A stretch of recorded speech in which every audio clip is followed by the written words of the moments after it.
se ubuhanuzi buvuga iki kuri uru rupfu rw'abayobozi bakuru ba M23? Abantu badasoma ibihe batiga ngo barebe ntabwo bamenya ko antikristo ari guhahirwa kugira ngo azaze muri cya gihe cy'ubutware bwe abwire isi ati ndashaka gukuraho izi ntambara, ni njye mwami w'amahoro.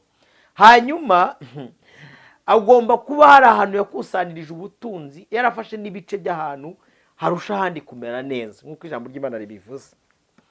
Abantu rero ni nabwe ngo ni muri Ukraine, Venezuela na Repubulika Iharanira Demokarasi ya Kongo. Bibiliya iravuze ngo abantu bazarokoka ni Abamori n'Abamowabu. Habaye umunsi wishimwe mu ijuru, Yesu yitanga ngo agere mu isi, azakubyarwa n'umwari utunganye, uwera turana natwe ababi. Habaye umunsi wishimwe mu ijuru, Yesu yitanga ngo agere mu isi, azakubyarwa n'umwari utunganye, uwera turana natwe ababi. Dore urukundo rwatumye apfira, ibyaha byanjye abihamba mu mva, maze arazuka wamuze na se, nagaruka nzamushimira ibyo. Dore urukundo rwatumye apfira, ibyaha byanjye abihamba mu mva, maze arazuka wamuze na se, nagaruka nzamushimira ibyo. Habaye umunsi babamba umukiza igorogota ku musaraba, ahemurwa avumwa atukwa n'abantu, yikoreye ibyaha byanjye byose. Dore urukundo rwatumye apfira, ibyaha byanjye abihamba mu mva, maze arazuka wamuze na se, nagaruka nzamushimira ibyo. Habaye umunsi aruhukira mu mva, arindwa n'abamarayika be, niko yitanze ngo ambere umukiza, bihebe mwese mumwiringire. Habaye umunsi aruhukira mu mva, arindwa n'abamarayika be, niko yitanze ngo ambere umukiza, bihebe mwese mumwiringire we. Dore urukundo rwatumye apfira, ibyaha byanjye abihamba mu mva, maze arazuka wamuze na se, nagaruka nzamushimira ibyo. Dore urukundo rwatumye apfira, ibyaha byanjye abihamba mu mva, maze arazuka wamuze na se, nagaruka nzamushimira ibyo. Hayi, dore urukundo rwatumye apfira, ibyaha byanjye abihamba mu mva, maze arazuka wamuze na se, nagaruka nzamushimira ibyo. Habaye umunsi Satani aratsindwa, ntiyaheza Yesu mu gituro, nuko arazuka urupfa rutsinze, none ari mu ijuru iburyo bwa se we. Habaye umunsi Satani aratsindwa, ntiyaheza Yesu mu gituro, nuko arazuka urupfa rutsinze, none ari mu ijuru iburyo bwa se we. kandi hazaba umunsi tuzumvaho impanda arabagira n'ijuru ryose. Yesu azaza mu bwiza bwe bwose azima ingoma uwo mwami wanjye. Hazaba umunsi tuzumvaho impanda arabagira n'ijuru ryose. Yesu azaza mu bwiza bwe bwose we azima ingoma iteka ryose. Dore urukundo rwatumye apfira ibyaha byanjye bihamba mu mva.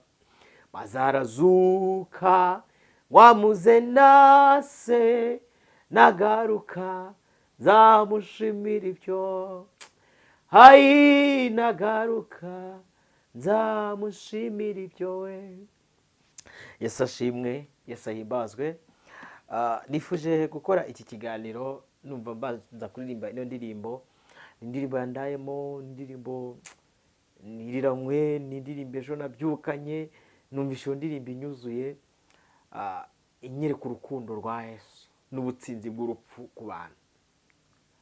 Hazaba umunsi tuzumvaho impanda arabagira n'ijuru ryose. Yesu azaza mu bwiza bwe bwose azima ingoma iteka ryose we. Nyamara hazaba umunsi abera bose tuzumvaho impanda arabagira n'ijuru ryose. Yesu gazaza n'ubwiza bwe bwose we azima ingoma iteka ryose. Dore urukundo rwatumye apfira ibyaha byanjye bihamba mu mva. Maze arazuka wamuze nase nagaruka nzamushimira ibyo. Dore urukundo rwatumye apfira ibyaha byanjye bihamba mu mva. Maze arazuka wamuze nase nagaruka nzamushimira ibyo. Hazaba umunsi tuzumvaho impanda we arabagira n'ijuru ryose we. Yesu ubwo azaza n'ubwiza bwe bwose tuzima ingoma nawe iteka ryose. Yesu ashimwe, Yesu ahimbazwe. Nguhaye ikaze muri iki kiganiro. Njyewe nitwa Prince Robert, umuhungu w'Imana n'umuntu wese wumva ururimi ndi kuvuga. Iki kiganiro cyitwa Gospel Talk. Tuganira byinshi bigiye bitandukanye. Wagize neza rero gukora subscribe, nawe ugiye kuyikora kugira ngo dukomeze tubane, ubuntu bw'Imana n'urukundo rwayo bibe kuri wowe. Reba aho hasi muri comment section hariyo groupe de WhatsApp.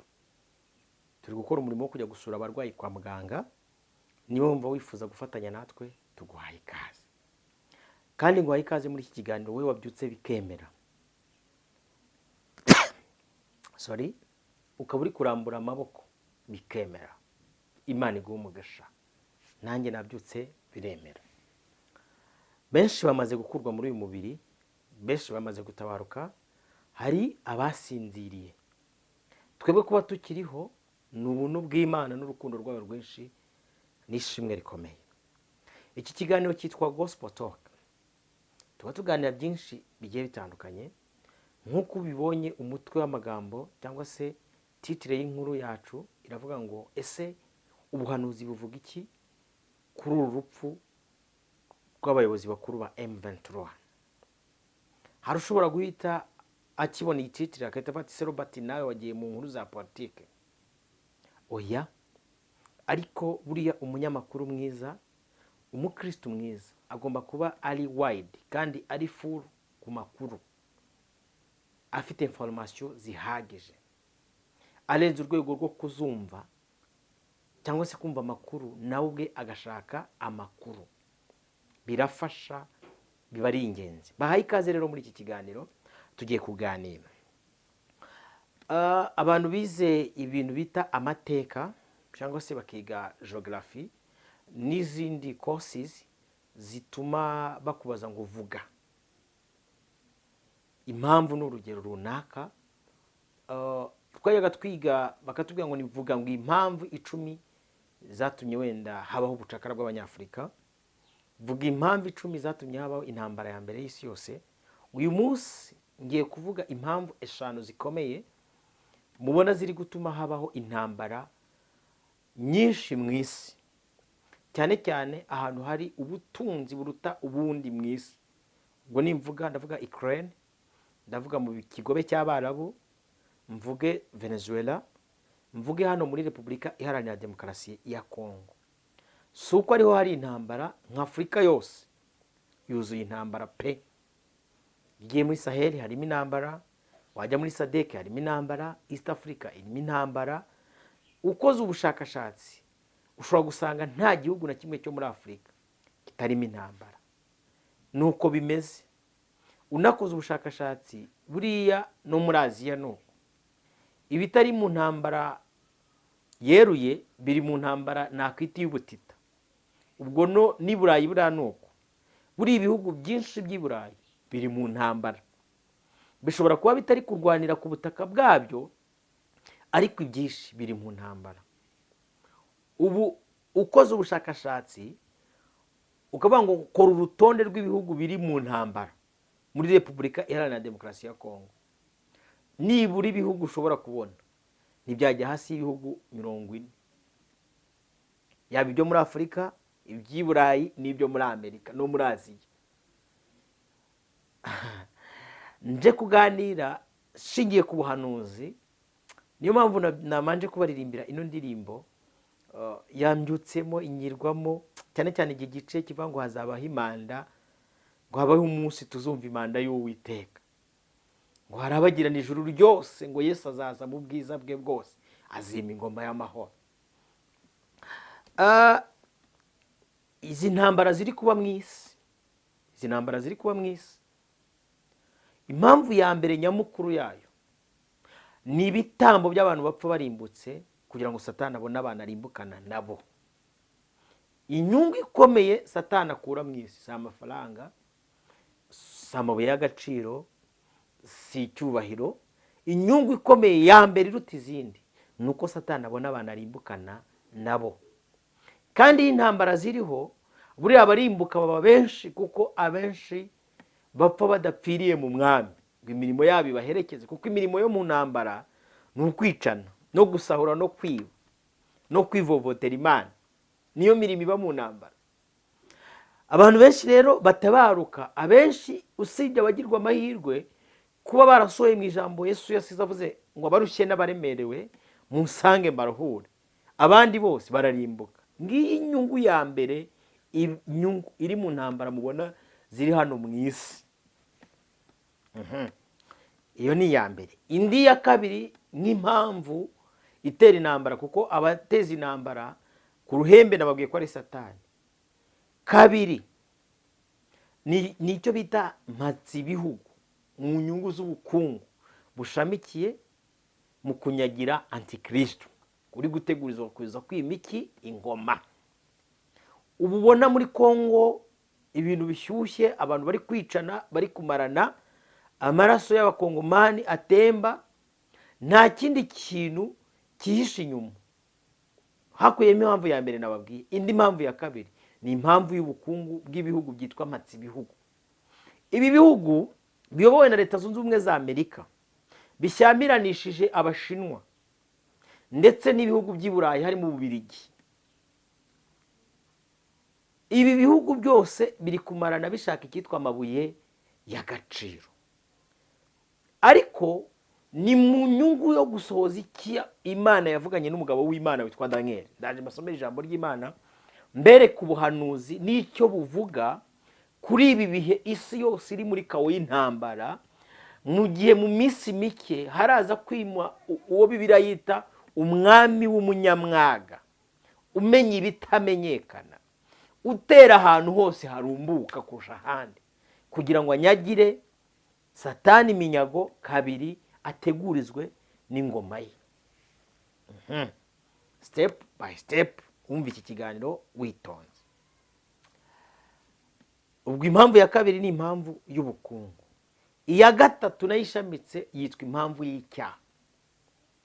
Uyu munsi iyo ubajije abantu benshi bari kurwana muri Repubulika Iharanira Demokarasi ya Kongo, mu burengerazuba bwa Afurika nk'Abatuareg n'abandi, muri Central Afrique, Mozambique, hose mu isi, ubwo mvuze hano hafi ariko n'ahandi hirya hagiye hatandukanye, abadapfa ubutegetsi bapfa amoko,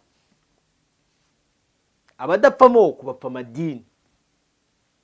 Uru rusobe rwo kurwana n'intambara nyinshi zigiye zitandukanye, impamvu nyamukuru ikomeye nicyo bita icyaha. Niyo mpamvu mubona isi yaguye muri kawo, nta kindi. Wakuramo pasikodi y'icyaha, abantu baba amahoro.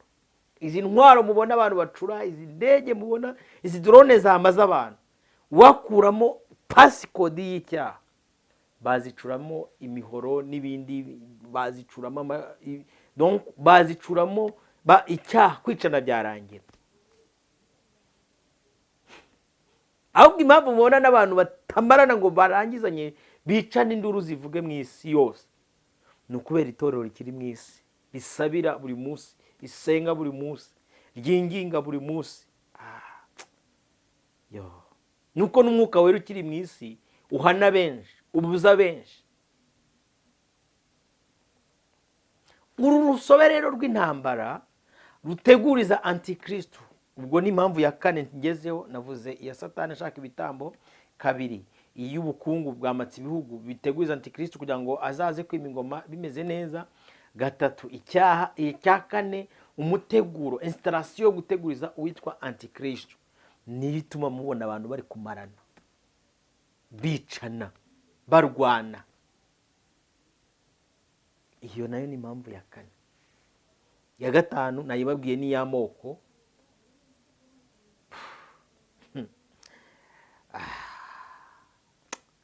Njya nibaza ukuntu umuntu ahora undi uko yavutse.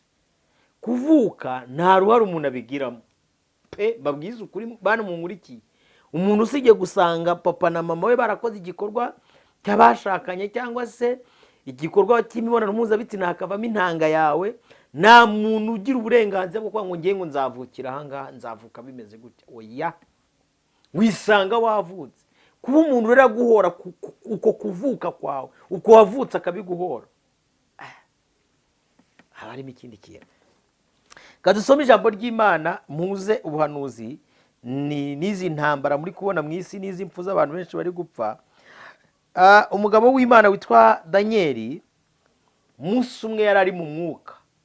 Guhanura, kwerekwa, kurota ni bumwe mu buryo Imana ivugana n'abantu bayo, mu kwerekana amarangamutima cyangwa se n'intekerezo z'Imana itekereza. Buriya umuhanuzi avuga icyo Imana yifuza mu bantu. Nk'uko umwigisha, Imana ishobora kumuha kumwigisha ibitekerezo by'Imana. Nk'ibi bintu turi kuganira, abantu benshi bazi ko, wenda dufate nk'urugero hano nko muri Repubulika Iharanira Demokarasi ya Kongo, abantu benshi bazi ko impamvu ikomeye ari abantu bapfa amoko nuko bavutse, ariko mu mpamvu nyinshi nko mu mitekerezo y'Imana ireba ibibona imbaraga ishamitse mu cyitwa icyaha. Nicyo gituma abantu benshi bicana, bamarana, barwana, bapfa ubusa. Buriya icyaha ni ikintu kibi, sinzi uko ntakibabwira. Danieli ibice 8 umurongo wa 23 haranditse ngo, igihe ubwo bwami buzaba bwenda gushira, abanyabyaha bamaze gukabya, cya kinini nababwiraga, umwami w'umunyamwaga umenya ibitamenyekana azima. Imbaraga ze zizaba zikomeye, ariko ntizizaba ari iz'ubwe. Azarimbura bitangaje, azabasha ibyo yagambiriye, azarimbura abakomeye n'ubwoko bw'abera. Azagira imigambi ituma abashishwa byose n'uburyarya, kandi azishyira hejuru mu mutima we, azarimbura benshi biraye, ndetse azahaguruka kurwanya umwami w'abami, ariko azavunagurika ntawe umukozeho. Ibyerekeranywe byavuzwe ko bizaba muri iyo minsi uko buzacya bukira ni iby'ukuri, ariko ujye ubizigama kuko ari iby'igihe gishize kera. Nuko njyewe Daniel mera ko ndaraba, mara iminsi ndwaye, bukeye ndahaguruka nkora imirimo y'umwami, ariko ntangazwa n'ibyo neretswe ibyo, nyamara nta muntu wabimenya. Uyu ni umunsi umwe Daniel yagiye mu mwuka abona kuzima k'umwami w'umunyamwaga ubashishwa byose, ufite imbaraga nyinshi, donc ubararirwa na benshi, wica abakomeye, wica aboroheje, wica abera b'Imana. Yerekana uburyo ki uyu mwami w'umunyamwaga, mu yandi magambo uyu ni antikristo Daniel yabonaga. Murumva n'icyo azakora. Tugende tujye 11 naho tubasome. Kandi uyu azanesha ibihome birusha gukomera, afashwa n'iyo Mana itigeze kumenywa. Uzamwemera wese azamwogezanya icyubahiro, amuhe gutwara benshi, kandi azabagabira igihugu ho ingororano. Nuko mu gihe cy'imperuka umwami w'ikusi azamutera, kandi umwami w'ikasikasi azamutera ameze nka serwakira, azanye amagare n'amafarashi n'inkuge nyinshi, atere ibihugu, abisandaremo nk'umwuzure w'amazi, agere no mu gihugu gifite ubwiza. Benshi bazatikizwa, keretse Abedomu n'Abamowabu n'imfura z'Abamoni nibo bazarokoka mu kuboko kwe. Nuko azabangura ukuboko kwe ku bihugu bitari bimwe na bimwe, yewe n'igihugu cya Egiputa ntikizamurokoka. Iyo Bibiliya ivuga Egiputa ibivuga Afurika. Ndetse azahindura ibintu by'umurimbo by'izahabu n'ifeza n'ibindi bintu by'igiciro cyinshi byo muri Egiputa. Abanyalibiya n'Abanyetiyopiya bazamushagara, ariko inkuru zivuye iburasirazuba n'ikasikasi zizamuhagarika umutima. Ave yarakaye cyane, azanywe no kurimbura, abenshi azabakuraho pe. Azabamba amahema y'ubwami hagati y'inyanja n'umusozi wera ufite ubwiza, nyamara azaba ageze ku munsi w'imperuka ye, ntawe uzamuvuna. Yesu ashimwe. Nabahaye urugero rwiza. Iyo ukurikiye ibitangazamakuru bikora inkuru za politike nyinshi zigiye zitandukanye mpuzamahanga n'amadiplomasi menshi agiye atandukanye, abantu benshi bakunda gushinja igihugu cyacu cy'u Rwanda ngo nicyo kiri muri Kongo. Ariko nk'uko nyakubahwa Perezida wa Repubulika yabivuze, ntabwo u Rwanda ugiye ugakora ubushakashatsi aricyo gihugu nibura cyaba kiri muri Kongo kuruta Abanyamerika, kuruta Abafaransa, kuruta Ababiligi, kuruta Abashinwa, kuruta za Angola na za Afurika y'Epfo. Ibi bihugu nibyo biri kurwanirayo, kandi ku ruhembe biyobowe na Leta Zunze Ubumwe za Amerika. Yego, impamvu bibabwiye ni iyi. Uyu munsi witegereje amasezerano menshi agenda asinywa ngo ayobowe na Leta Zunze Ubumwe za Amerika, bari mu nyungu zabo. Leta Zunze Ubumwe za Amerika ziri mu nyungu zabo, ariko Daniel yerekanye uko bizagenda, nuko urugamba ruzagenda. Mu gihe Leta Zunze Ubumwe za Amerika zari zibereye muri za Afghanistan, zibereye muri za Iran, Umushinwa yaraje azano muri Kongo. Si ugucukura ararimbanya, si ukwiba ariba. None Amerika ishiduka ubukungu bwayo, nubwo bakora leaking cyangwa se bemeza yuko ngo nibo bayoboye ubukungu bw'isi, ariko ndahamya neza uyu munsi ikintu cyitwa ubukungu bw'isi buri mu biganza by'Abashinwa. Igihugu cy'Ubushinwa nicyo kiyoboye ubukungu bw'isi, usiye ko utanga amakuru atangayo yumva ashatse. Hanyuma rero buriya nababwiye ngo abantu benshi ntago bazi gusoma ibihe by'umwuka ngo banabihuze n'ubuhanuzi. Niyo mpamvu naberetse ibi bice, igice cya 8 n'igice cya 11 cya Daniel cyerekana urugendo de Roma yuko bizagenda. Buriya ibihugu birusha ibindi mu bwiza, iyo tuvuze ibihugu birusha ibindi ubwiza, ni ibihugu bifite ubutunzi buruta bw'abandi. Iyi Repubulika Iharanira Demokarasi ya Kongo mubona ruba rwasibaniyeho, inavugwa kurusha izindi ntambara zose ziba.